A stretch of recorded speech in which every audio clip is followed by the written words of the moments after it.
Hey, Joseph Tillotson with Marshall Learning, and today, little video blog, we're going to look at what makes a good tutor. What makes a good tutor? And a lot of people, a lot of parents especially, they're looking for a tutor, or some college students, and they don't know what to look for. What do you look for? So I'm going to break it down here. 4 things. Number 1, they got to know the subject very well. Okay, this is something that is, you can't do without it. You got to know it. You got to know it inside and out, backward and forward. You got to know it pretty darn well. If you're going to charge decent money. If you're charging $15 an hour, not as important. But if you're charging more than that, if you're charging a lot, then you got to know your stuff. Now, number 2, you need to be great at explaining it. You got to be good at breaking it down. You got this complex thing in math and science and Spanish and whatever. You need to be able to break it down so the student is like, oh, that's not that hard. And then they grow in confidence, they get better, they learn it, everyone's happy. Number 3, gotta have a good personality. This is something I emphasize a lot on my website and that I really look for in my tutors. Even if you're good at explaining something, even if you know it well, if you are not fun to be around, especially if it's a kid, if you're a parent, you're looking for a tutor for your kid and your kid's like 10 years old or 15 years old, if you got someone who's got the personality of a doorknob, it ain't gonna work out because you got this kid, you're expecting him to spend an hour or even longer doing math.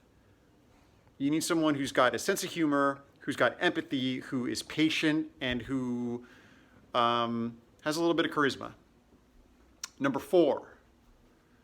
4 is it's got to be a good match. Now, this is something that the odds are much better if the tutor has a great personality, they can explain it well, they inject some humor, little jokes, little positivity. These are all good things, but no tutor has a 100% track record. No tutor is like, a great match with everyone. Some are close to it, and some may actually do that for a while, but eventually, personalities are different. There's got to be the right chemistry, the right bond, the right flow, and that, I think, after the first lesson. So yeah, 4 things. Look for that if you're looking for a tutor, and talk to your student after the first lesson, whether you go with Marshall Learning, whether you go with a different tutor, someone at your high school, college, professor, go to a tutoring center, hire grandma to help out. Talk to the student after the lesson and say, did they know it? Could they explain it? Did you like their personality? Was there a good connection?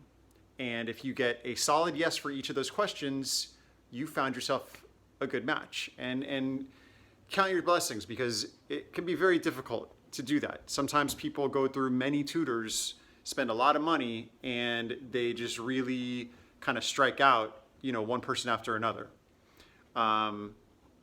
That's why I have my service, is because I feel like I have a pretty good instinct in terms of if I talk to somebody and I meet them and interact with them and I have them explain some problems to me, I can see, do they know it? Are they good at explaining it? Is their personality right? And will they be a good match with your typical, person or non-typical person? If the answer to those to me is yes, and they have good references, they get a shot to be on my team. And then I follow up, yada, yada, yada. Anyway, going a little over time here. That is the video blog, February 2nd, 2021. And getting so sick of this apartment. I can't wait to get that shot, that vaccine, and get back to life and dancing and whatnot. But anyway, hope everyone is doing well. Adios.